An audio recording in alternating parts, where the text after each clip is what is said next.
Halo, apa kabar Handai Tawa? Jumpa kembali dengan Mas Yoko TV. Video perjalanan kita kali ini adalah rute antara Charmilles Genewa, Swiss dan Tuari, Perancis. Sebelum lanjut dengan videonya, jangan lupa untuk subscribe, like, komen dan share serta mengaktifkan tanda loncengnya agar kalian tidak ketinggalan video berikutnya. Selamat mengikuti. Udah semingguan ini Parto, ayahnya Udin, mengeluh lemas. Karena itu Parto dibawa istrinya ke dokter. Setelah diperiksa, dokter menjelaskan kondisi Parto secara khusus hanya pada istrinya saja.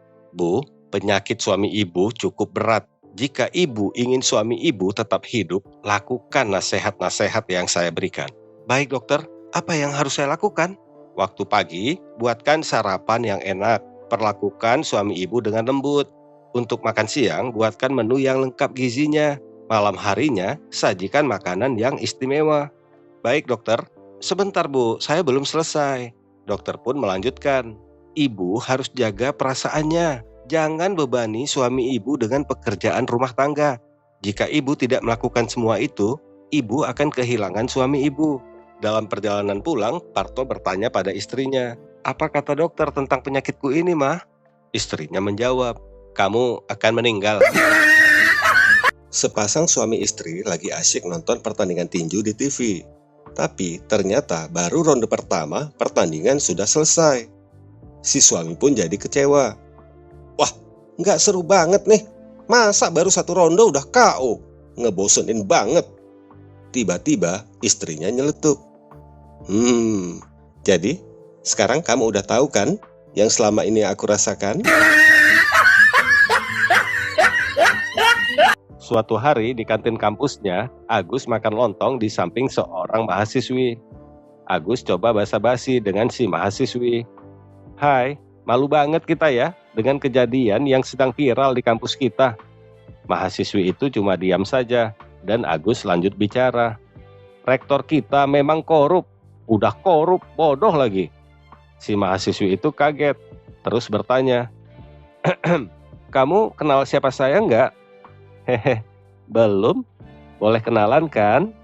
Saya anak Pak Rektor. Agus langsung salah tingkah, terus bertanya balik. Oh, kalau kamu kenal siapa saya enggak? Enggak, jawab si mahasiswi. Oh, alhamdulillah. Dan Agus pun langsung kabur. Seorang bapak di Aceh mengirim surat ke anaknya yang di penjara Nusa Kambangan karena terlibat gerakan Aceh Merdeka. Isi suratnya begini, Hasan, bapakmu ini sudah tua, sekarang sedang musim tanam jagung, dan kamu di penjara pula. Siapa yang bantu bapak mencangkul kebun ini? Seminggu kemudian si anak membalas surat bapaknya.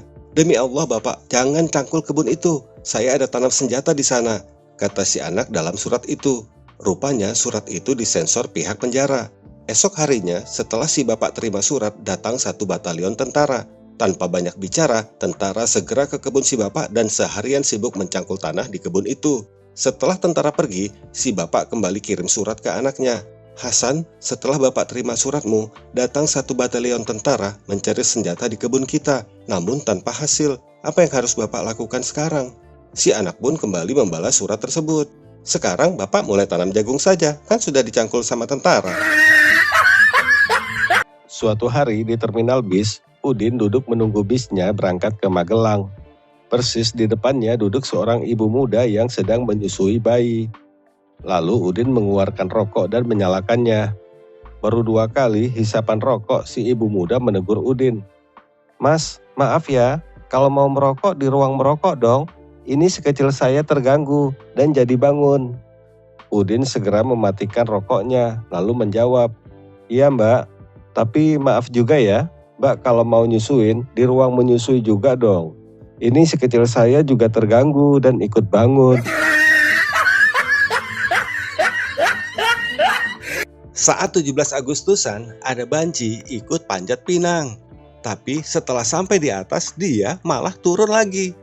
Dia begitu terus berulang kali, naik turun. Penonton dan peserta yang lain pun jadi jengkel, sehingga pada berteriak, woi, Banci kampret, cepat ambil hadiahnya, terus turun goblok.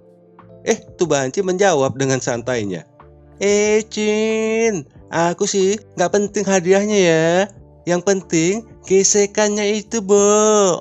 Mana tahan.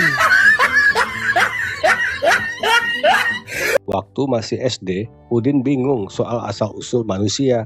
Jadi dia menjumpai ibunya dan bertanya, "Bu, bagaimana asalnya manusia?"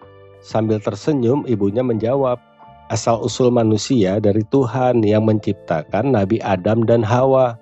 Terus Nabi Adam dan Hawa punya anak. Terus anak-anaknya menjadi dewasa dan melahirkan anak lagi. Dan seterusnya sampai lahirlah kamu, Udin." Besoknya, Udin menanyakan hal yang sama pada ayahnya. Dan ayahnya menjawab, "Dulu kita adalah monyet, terus berevolusi sampai berubah menjadi manusia seperti sekarang." Udin kecil bingung. Lalu dia segera menemui ibunya lagi dan berkata, "Ibu bohong, kata ayah manusia berasal dari monyet." Ibunya menjawab, "Oh, ibu nggak bohong. Ayah kamu juga nggak bohong. Karena ayah kamu memang berasal dari monyet." Seorang Arab membeli BH warna hitam dari seorang Yahudi. Orang Yahudi yang terkenal sebagai pedagang unggul mengatakan bahwa BH warna hitam sedang langka dan stoknya tinggal sedikit. Karena itu harganya $50. Si Arab pun membeli selusin BH hitam. Beberapa hari kemudian, si Arab itu kembali lagi untuk membeli 5 lusin BH hitam. Si Yahudi mengatakan bahwa BH hitam sudah semakin langka, jadi ia harus menjualnya dengan harga $60. Ternyata seminggu kemudian si Arab itu datang lagi dan membeli semua stok BH hitam yang tersisa dengan harga $75.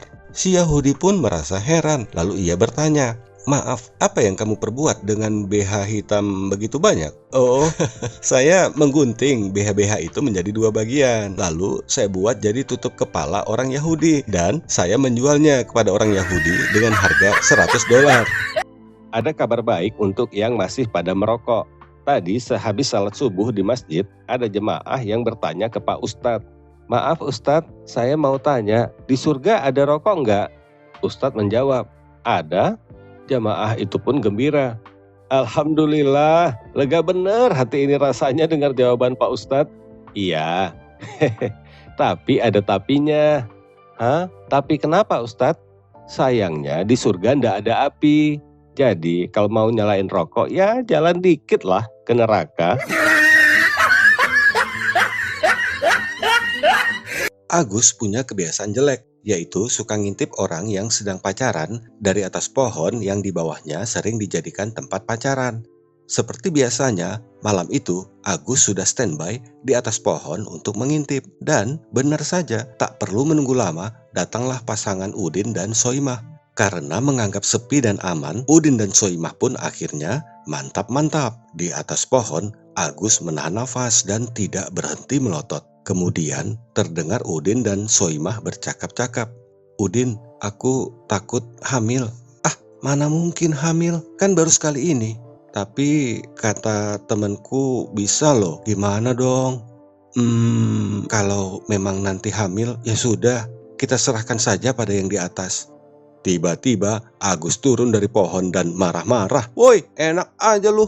Gua cuma nonton, lu minta gua yang tanggung jawab. Kagak bisa." Udin punya tetangga yang gak dia suka, namanya Jaya. Udin selalu menganggap Jaya adalah saingannya, jadi dia gak mau kalah. Kalau Jaya beli motor baru, Udin ikut beli motor baru juga.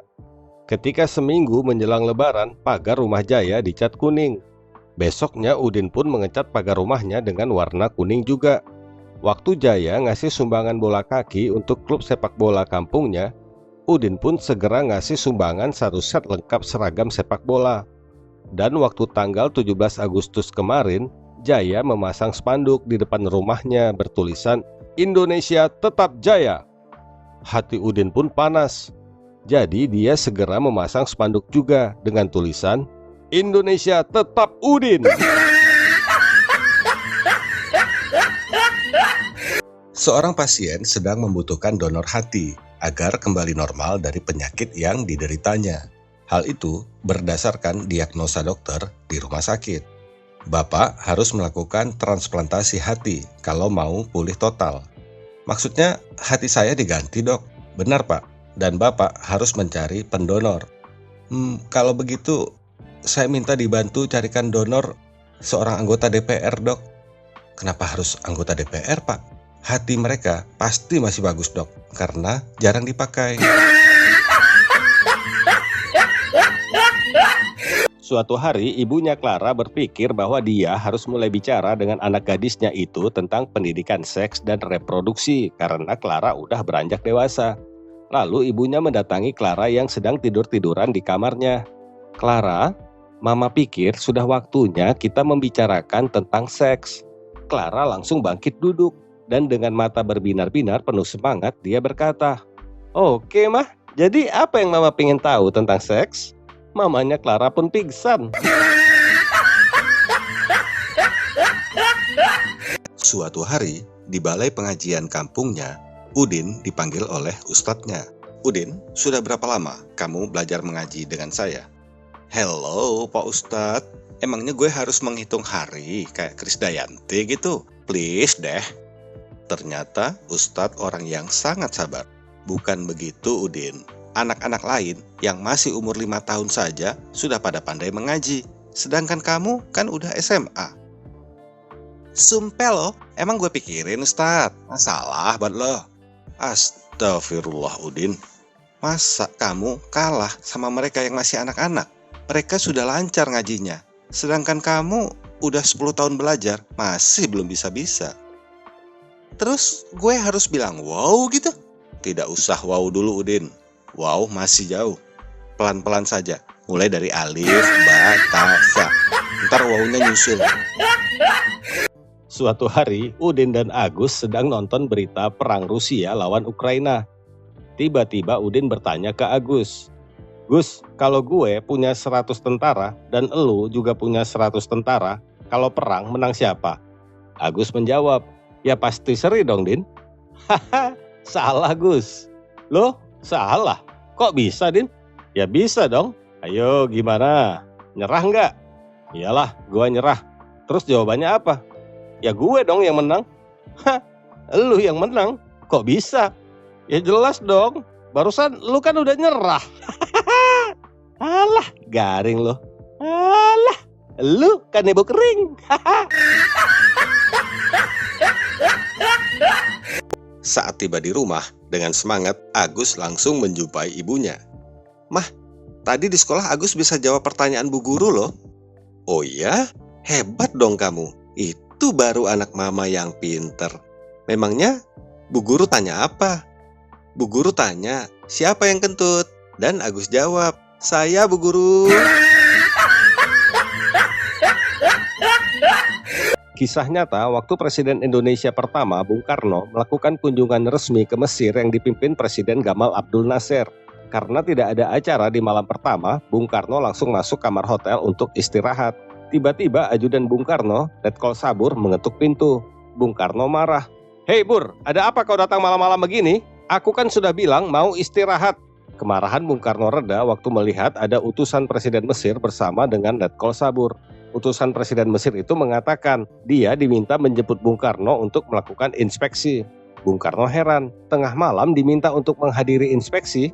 Waktu Bung Karno masih bengong, utusan Presiden Mesir itu mengatakan, "Presiden kami mengundang sahabat beliau, Presiden Soekarno, untuk menginspeksi penari-penari perut di kota Kairo ini." Mendengar hal itu, Bung Karno pun langsung semangat. "Kenapa tidak dari tadi? Sampaikan kepada Nasser, Soekarno dari Indonesia akan siap dalam 10 menit."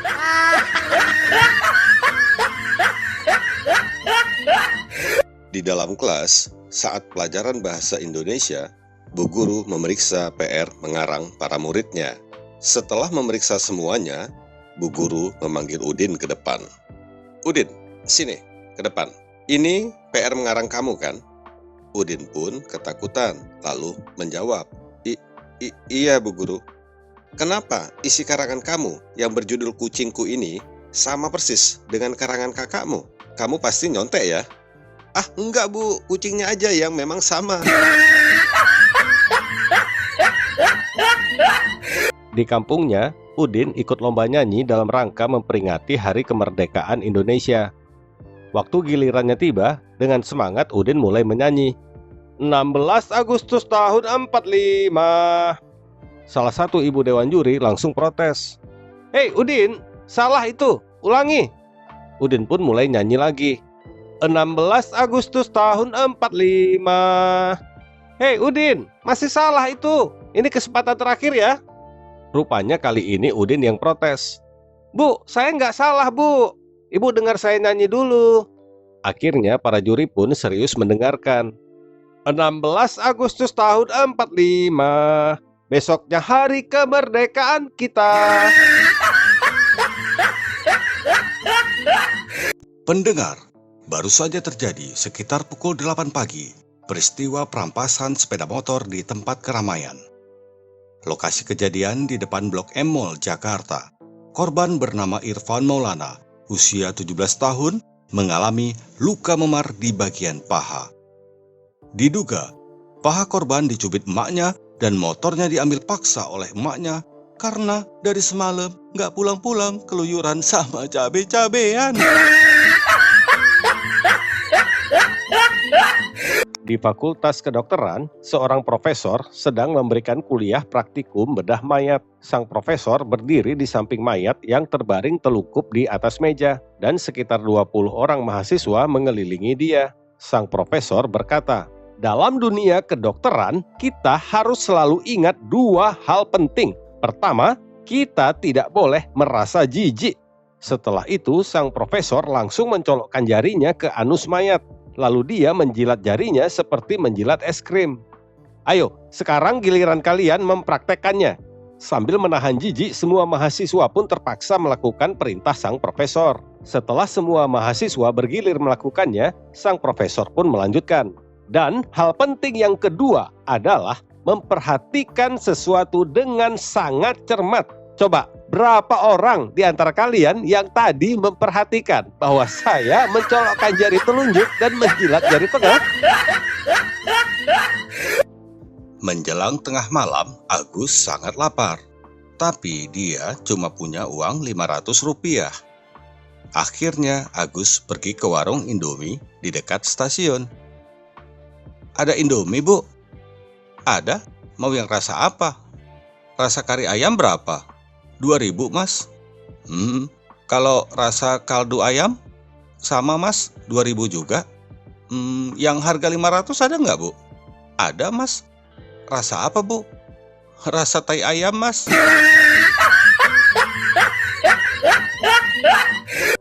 Waktu Parto sedang santai sambil merokok di teras rumahnya, istrinya datang.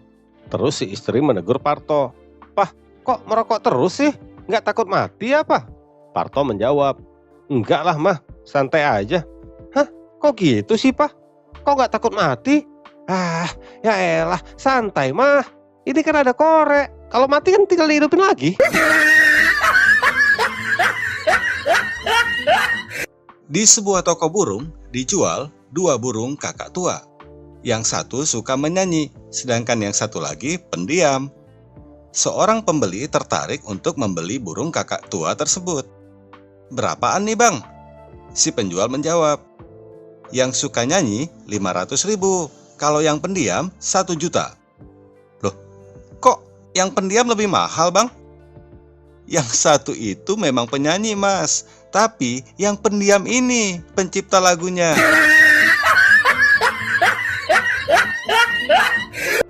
Suatu hari, Agus sedang membonceng Udin naik sepeda motor.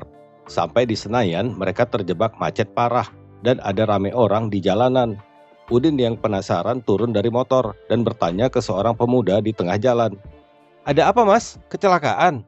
Si pemuda menjawab, "Ini ada kelompok teroris yang menyandera seluruh anggota DPR. Mereka minta tebusan uang cash 100 miliar. Kalau enggak, semua anggota dewan yang mereka sandera itu akan disiram bensin dan dibakar." Mendengar itu, Udin kaget. "Waduh, terus gimana?" Si pemuda menjawab, "Makanya sekarang ini saya dan teman-teman sedang berusaha ngumpulin sumbangan. Anda mau nyumbang mas?" Udin bingung, terus sambil ngeraba dompetnya, Udin bertanya, "Rata-rata yang lain nyumbang berapa mas?" Si pemuda menjawab, "Rata-rata menyumbang 1 liter.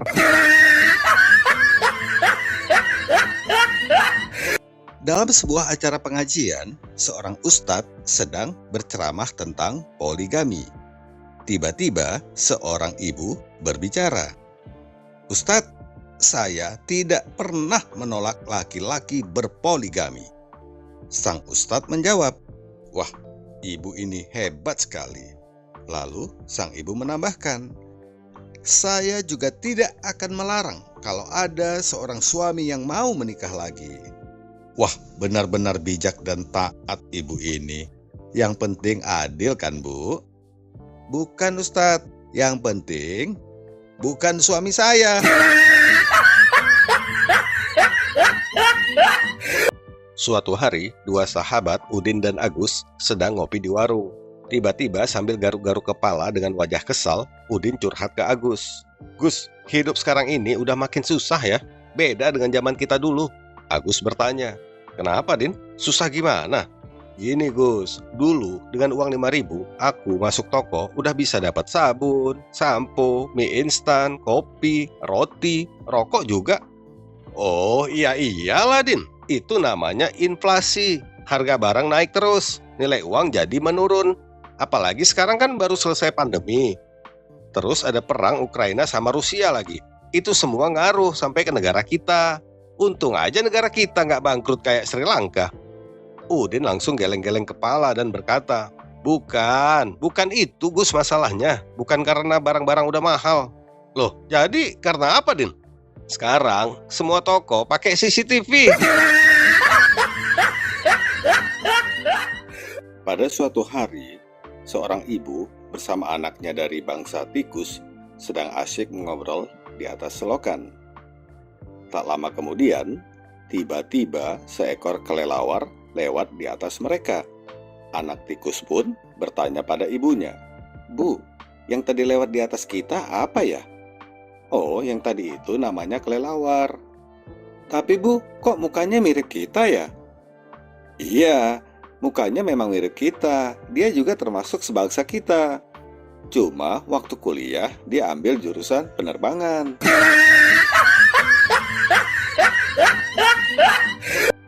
Seorang anggota DPR RI sedang galau karena membaca banyaknya berita tentang pergaulan bebas di kalangan masyarakat saat ini. Dia pun curhat ke seorang temannya, sesama anggota DPR RI.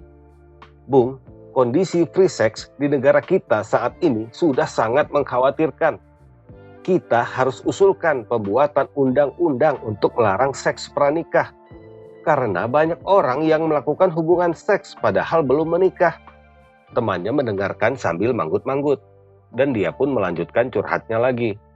"Bung tahu, dulu saya tidak melakukan seks dengan istri saya sebelum saya menikahi dia. Kalau Bung gimana?"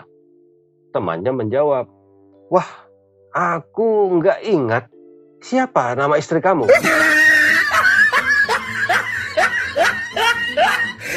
Ada mobil anak muda yang melaju dengan kecepatan tinggi. Tiba-tiba, ada nenek-nenek yang nyebrang jalan. Pemuda yang bawa mobil pun terkejut melihat si nenek nyebrang jalan seenaknya dan hampir dia menabrak nenek itu. Mobil si pemuda pun ngerem mendadak di depan si nenek. Pemuda itu pun keluar dari mobil dan langsung ngomel-ngomel. "Hei, nenek bodoh, nyebrang jalan seenaknya aja." Si nenek pun jadi marah dan ikut ngomel. "Hei anak muda, kamu yang bodoh, nabrak nenek nanti kena." Seorang pria mengunjungi temannya yang telah terpilih menjadi ketua DPRD. Dia mohon bantuan untuk dapat pekerjaan, tapi masalahnya dia cuma tamatan SMA. "Oke, kamu bisa saya bantu jadi direktur di perusahaan daerah. Gajimu 50 juta sebulan." "Oh, jangan, itu terlalu penting. Berikan aku pekerjaan yang tidak sepenting itu." "Oke, kalau begitu kamu bisa saya tunjuk jadi perwakilan pemerintah di perusahaan minyak. Gajimu 30 juta sebulan." "Wah, itu masih terlalu penting untukku." "Oke, begini saja yang gampang. Kamu saya angkat sebagai salah satu staf ahli saya di dewan ini dengan gaji 10 juta sebulan." "Wah, itu juga masih terlalu tinggi. Mungkin kamu bisa tolong aku untuk jadi pegawai saja di kelurahan." Ketua DPRD langsung menjawab dengan muka serius. "Wah, justru itu yang tidak bisa. Karena untuk jadi pegawai di kelurahan, minimal kamu harus punya ijazah S1.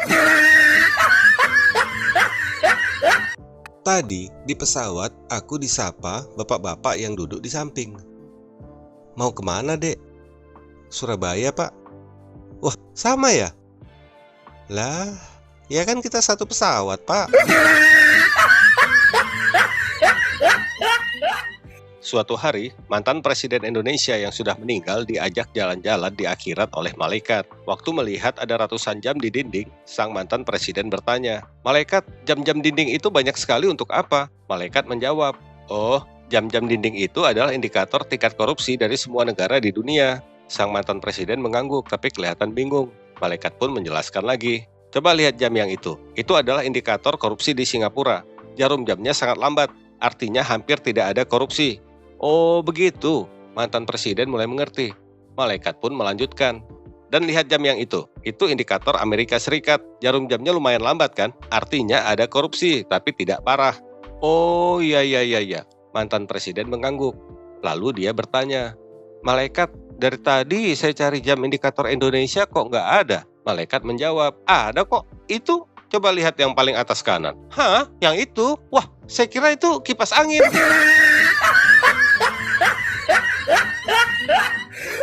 Pada saat bangun pagi, seorang wanita berkata kepada suaminya, "Pak, tadi malam aku mimpi Papa ngasih aku sebuah kalung berlian di hari ulang tahun pernikahan kita ini. Gimana pendapat Papa tentang mimpiku itu?" Sang suami menjawab, "Mama akan segera mengetahuinya malam ini juga, sayang." Dan malam itu pun si suami memberikan kepada istrinya sebungkus kado. Dengan hati yang berdebar-debar penuh kebahagiaan, sang istri membuka kado itu pelan-pelan. Dan isi kado itu adalah sebuah buku yang berjudul Kumpulan Arti Mimpi. Oh, so sweet. Udin kecil berjalan sambil menuntun seekor sapi betina melewati jalan desa di depan kantor lurah. Pak Lurah melihatnya dan bertanya, "Hei Udin, kamu bawa kemana sapi itu?" "Ayah menyuruh saya bawa sapi ini ke kandang sapi jantan supaya dia hamil," jawab Udin.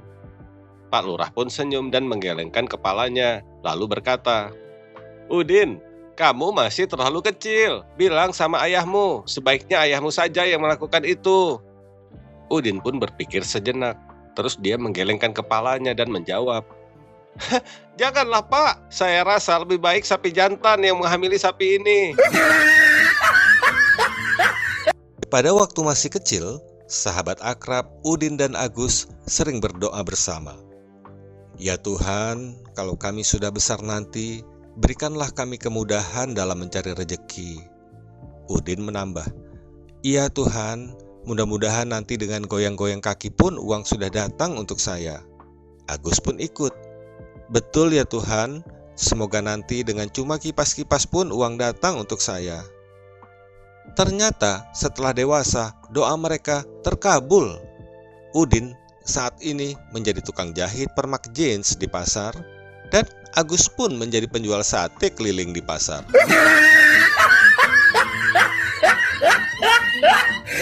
Luar biasa kekuatan doa. Suatu hari, seorang pemain sepak bola top Indonesia yang bersahabat dengan Cristiano Ronaldo dan Lionel Messi mendatangi seorang peramal terkenal. Mereka mau bertanya tentang peluang negara mereka menjadi juara dunia. Pertama, Cristiano Ronaldo bertanya pada sang peramal, "Pak Peramal, kapan Portugal bisa jadi juara dunia?" Peramal menjawab, 20 tahun lagi." Mendengar jawaban itu, Ronaldo pun menangis. Kemudian Lionel Messi pun bertanya, "Pak Peramal, kapan ya Argentina jadi juara dunia lagi?" Peramal pun menjawab, 16 tahun lagi." Mendengar jawaban itu, Messi pun menangis juga. Rupanya pemain sepak bola Indonesia pun mau diramal. Terus dia bertanya, "Pak Peramal, tolong ramalkan kapan Indonesia juara dunia?" Peramal itu terdiam agak lama. Tiba-tiba sang peramal pun menangis. Di sebuah kafe, 3 orang suami yang saling bersahabat sedang ngobrol membahas istri-istri mereka. Terus, suami pertama cerita, "Aku heran, istriku kok tingkahnya aneh-aneh. Masa dia bilang mau beli DVD player? Padahal TV aja kami nggak punya. Suami kedua terus bilang, istriku lebih aneh lagi.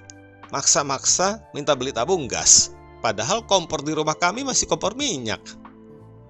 Dan suami ketiga pun cerita, wah, istriku yang paling aneh banget. Dia bilang mau tugas keluar kota, terus dia bawa 10 kondom. Bayangin bro, 10 kondom. Dia nggak mikir apa ya? Mau dipasang di mana tuh kondom? Dia kan perempuan.